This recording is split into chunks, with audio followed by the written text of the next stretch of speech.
کہ قربانی کے جانور 4 قسم کے، اگر نر اور مادہ دونوں ملا لیں تو 8 قسم کے جانور ہیں جن کی ہم قربانی کر سکتے ہیں۔ اس کے علاوہ ہم جنگلی جانوروں کی جیسے ہرن وغیرہ ہے یا اس طرح کی کوئی اور چیز ہے تو اس کی قربانی نہیں کر سکتے۔ قرآن نے جن کے متعلق حکم دیا ہے وہ نمبر 1 بکری ہے، یعنی جب بکری کا لفظ بولا جاتا ہے تو اس میں نر اور مادہ دونوں آ گئے ہیں۔ نمبر 2 بھیڑ ہے، اس میں بھی نر اور مادہ دونوں آ گئے، 4 ہو گئے۔ گائے ہے، نر اور مادہ دونوں آ گئے، 6 ہو گئے۔ اونٹ ہے، نر اور مادہ دونوں آ گئے، 8 ہو گئے۔ اب ان 8 قسم کے جانوروں کی بکری، بھیڑ یا دمبا یا مینڈا یہ سب اسی میں آ جائیں گے نا، آگے میں اس کی اور وضاحت کرتا ہوں جا کے۔ بکری، بھیڑ اور گائے اور اونٹ، نر اور مادہ ملا کر 8 ہو گئے۔ ان کی قربانی کرنا جائز ہے اور انہی کی قربانی کی گئی ہے اور آج تک کی جا رہی ہے۔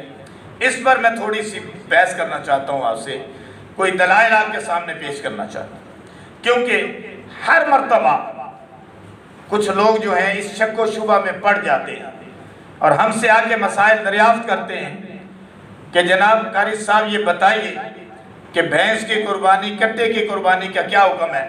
فلاں آدمی تو کہہ رہا تھا کہ کٹے کی قربانی ہوتی نہیں، فلاں آدمی یہ کہہ رہا تھا بھینس کی قربانی نہیں ہوتی۔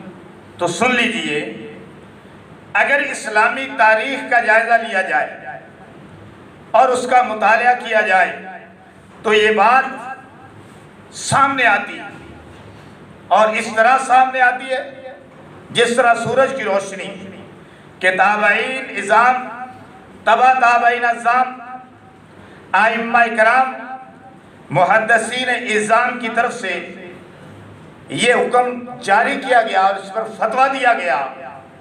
فقہ کی کتابوں میں یہ مسائل سارے موجود ہیں، یعنی بھینس کو فقہائے کرام نے، علماء اعظام نے، محدثین کرام نے گائے ہی کا قبیلہ قرار دیا، گائے ہی کی قسم قرار دی اور اسے تسلیم کیا کہ بھینس بھی گائے کے حکم کے اندر ہے، بھینس بھی گائے کے حکم کے اندر ہے۔ جو حکم گائے کا وہی حکم بھینس کا۔ بھینس افریقی جانور ہے۔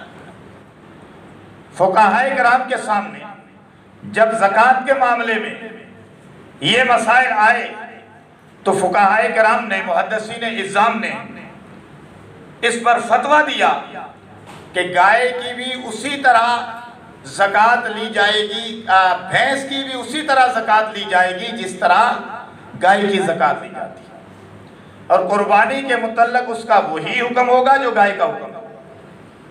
یعنی عظیم تابعین، ایک دلیل پیش کرتا ہوں پہلے آپ کے سامنے۔ عظیم تابعین میں سے خلیفہ عادل عمر ثانی رضی اللہ تعالیٰ، عمر بن عبدالعزیز رضی اللہ تعالیٰ نے باقاعدہ خط لکھ کر یہ بات واضح فرمائی کہ بھینس یا بھینسا گائے ہی کی قسم ہے، گائے ہی کا قبیلہ ہے۔ امام شہاب زہری فرماتے ہیں ان عمر ابن عبدالعزیز کتبا ان تؤخذ صدقۃ الجوابیس کما تؤخذ صدقۃ البقر۔ عربی میں گائے کو بقر کہتے ہیں، سورہ بقرہ بھی اسی نام سے کیونکہ اس میں گائے کا واقعہ ہے، اور عربی میں بھینس کو جوابیس کہتے ہیں، جاموس کہتے ہیں، جاموس کی جمع جوابیس۔ تو فرمایا کہ گائے کا جو حکم ہے یعنی بقر کا جو حکم ہے وہی جاموس جوامیس کا حکم ہے۔ حضرت عطا خراسانی سے بھینس کی زکوٰۃ کے متعلق سوال کیا گیا تو آپ نے فرمایا فقال ہی بمنزلۃ البقر، بھینس بھی بکر کی طرح یعنی گائے کی طرح ہے۔ امام مالک رحمہ اللہ سے جب پوچھا گیا تو فرمایا البقر والجوامیس بمنزلۃ ذالک ایضا، گائے اور بھینس اس معاملے میں ایک ہی قسم ہے، لہذا ان حضرات قدسی صفات کا یہ بیان دینا اور ان لوگوں کا موقف جاننے کے بعد کوئی شک و شبہ کی گنجائش نہیں رہتی۔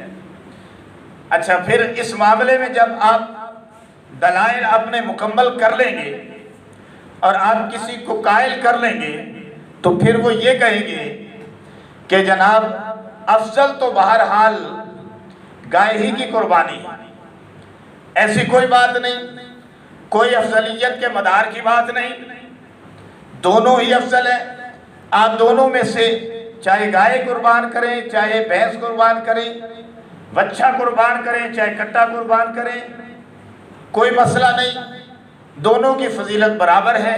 آپ کوئی بھی قربانی، کوئی میں سے بھی قربانی کر سکتے ہیں۔ لغت کے اعتبار سے اگر دیکھیں، یہ بھی دیکھ لیں کہ لغت کے اعتبار سے لسان العرب لغت کی بڑی معتبر کتاب ہے، اس میں لکھا ہے الجاموس نوع من البقر، جاموس بھینس بھی گائے ہی کی قسم ہے۔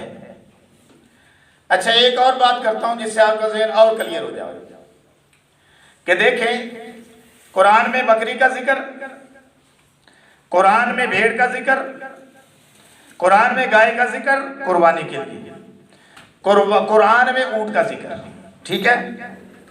اب جب بکری کا ذکر کیا تو اس میں بکری کی جتنی قسمیں ہیں سب آ گئی، پہاڑی بکری جو ہے، ٹیڈی بکری جو ہے وہ بھی آ گئی اس میں، دیسی ہو، ٹیڈی ہو، کسی علاقے کی ہو، بالوں والی ہو، بغیر بالوں والی ہو، کوئی بھی ہو، چھوٹے قد کی ہو، بڑے قد کی ہو، جو بھی بکری کی اقسام ہے اس میں آ جائیں گی۔